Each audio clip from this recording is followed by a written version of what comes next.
Hello friends, now we have a topic of Deccan Plateau. Deccan Plateau is the second part topic of the Peninsular Plateau. Basically, Deccan Plateau is the situated part in the south of Satpura, Madhev and Mike range.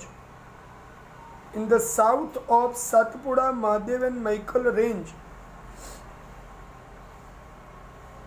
up to the southern part of India. Basically, the plateau in the southern part has composition of lava deposits. Means it is very clear that the lava is and already spread in that area, so that land is also looking somehow black. The western side of its border is demarcated by Western Ghat, which runs north south. I repeat, north south, not to the south, in region of Arabian Sea coast. So the Deccan Plateau exists from northern part to the southern part in the region from Satpura to southern India, and in the Western Ghat is already in the western side of India. So in that direction, that is Arabian Sea. It has several local names. We have to remember these names. Sahyadri in Maharashtra and Karnataka, Nilgiri in Tamil Nadu, Anaimalai and Cardamom range in border of Kerala and Tamil Nadu. The southern portion of Western Ghat is almostly lofty, means somehow height, having area. Generally, average height of Deccan Plateau is from 900 to 1000 meter, but at few places it is exceeds this height. Means the actual Deccan Plateau at some places in more height than average height of complete plateau region. Few isolated hill in eastern side are considered as Eastern Ghat. We know this, and it has average height of 900 meters. We are also knowing that sloppy region in eastern side is seen from west to east. The sloppy region, it is called southeast slope. The origination of many rivers from Western Ghat were flowing towards Bay of Bengal by passing through this sloppy region, as like Godavari, Krishna, Kaveri, etc. So the sloppy region of southern part always towards southeast direction towards Bay of Bengal. This is the topic which I have just described again to revise you, connect with the last lecture, right? Okay, now we are discussing coastal plain. Coastal plain. Why I have started by this point, now you will understand. So the eastern side is East Coastal Plain, and it is almostly wider than western side coastal plain. And eastern coastal plain is called Coromandel Coast, eastern coastal plain is called Coromandel coast. It has broader area than western coastal plain.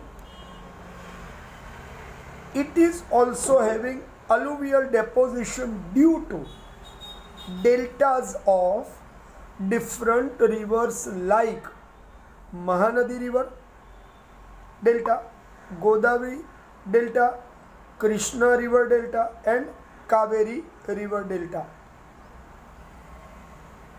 Here basically two parts of the whole eastern coastal plain. The upper part from Bengal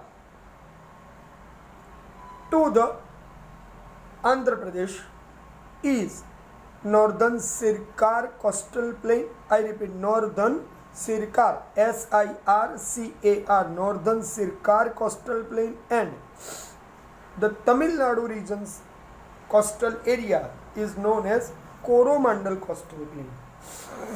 So it is very well known area as the Coromandel coast. Okay, here I discussed earlier, I started to discuss about the sloppy region of eastern side, right? It is mainly for this reason why I want to connect with the eastern coastal plain. So this area has some hilly region. Eastern coastal plain has some hilly region on its own western side connected with the Eastern Ghat mountain range. The range is already broken up, and from this broken up range the route have been developed naturally, and the river flow is towards eastern coastal plain. Okay, now we are moving to understand the western coastal plain. The western coastal plain is actually extend to Gujarat. In south it is up to Kerala.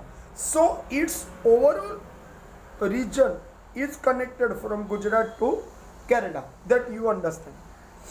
Except in Gujarat means the Gujarat coastal line is the broader, but the remain all on the narrow belt from South Gujarat to Kerala. It is completely narrow belt and it has its own eastern side. There is a Western Ghat mountain range. So you remember the western coastal plain in western side of Western Ghat mountain range. Here different regions have different name.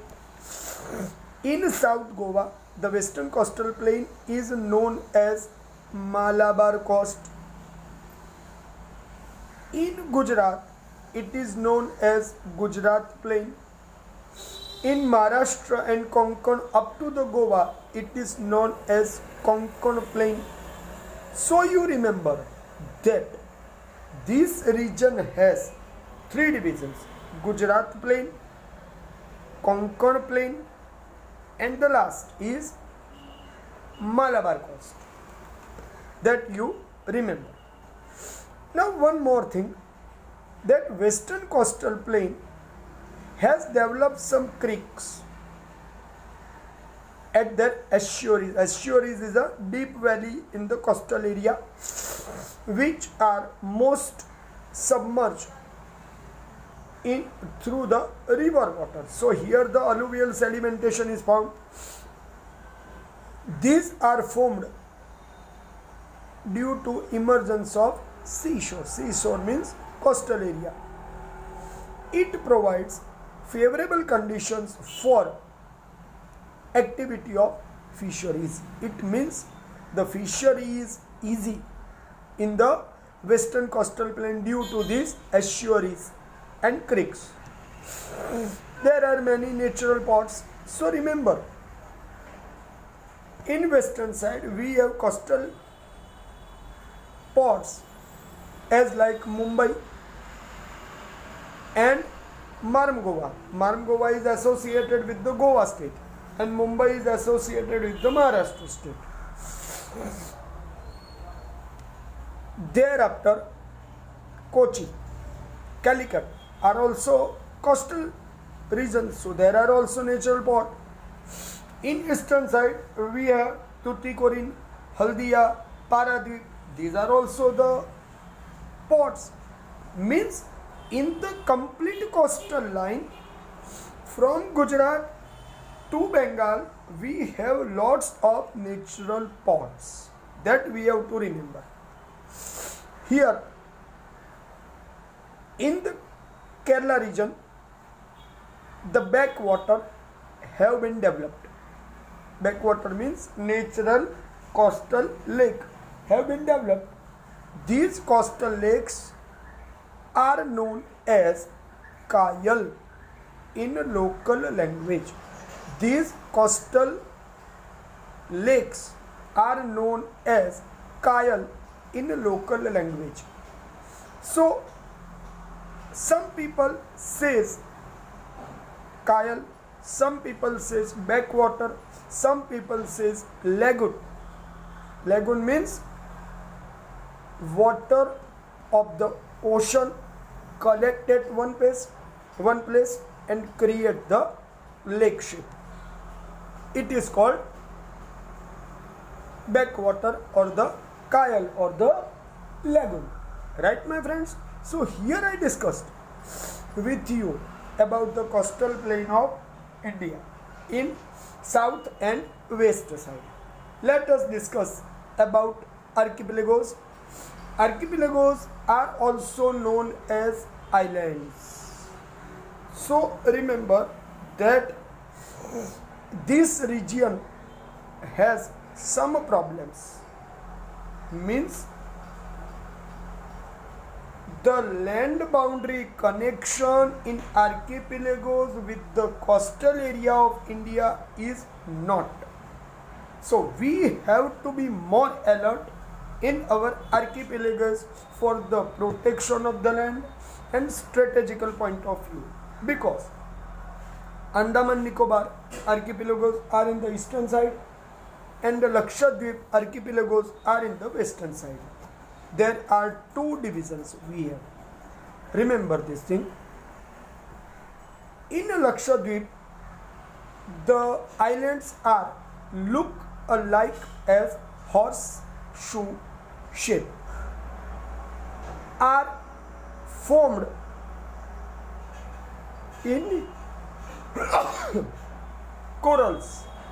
So these islands are known as atolls, are very near to Lakshadweep Islands, are near to Caroline coast, and the neighboring country from the Lakshadweep are Maldives. We have, it is also island, but it's a different nation, and the Lakshadweep is our island. That we have to remember. Okay, now we understand about Andaman Nicobar. Andaman Nicobar Islands are situated in the Bay of Bengal, and it has strategic point of view because from the China it is connected to by the coastal way. So it is a strategically important for us. So our some naval forces are available at there, and we can concentrate on that area. Here numbers of islands in the Andaman Nicobar we have. These islands are situated in far from Indian coast. So Indian coast has to concentrate for the safety of this region. That I want to, Indian naval force have to concentrate for the safety of this region. That is our point. Okay, here some mountain ranges are there, and volcanic activity has already been taken place. Barren Island on this Andaman Nicobar group of islands. These islands are spread over 350 kilometer range and have strategic importance for development point of view. Right, my friends? So here I have discussed with you about this physiographical diversity completed. Every region has its own characteristics,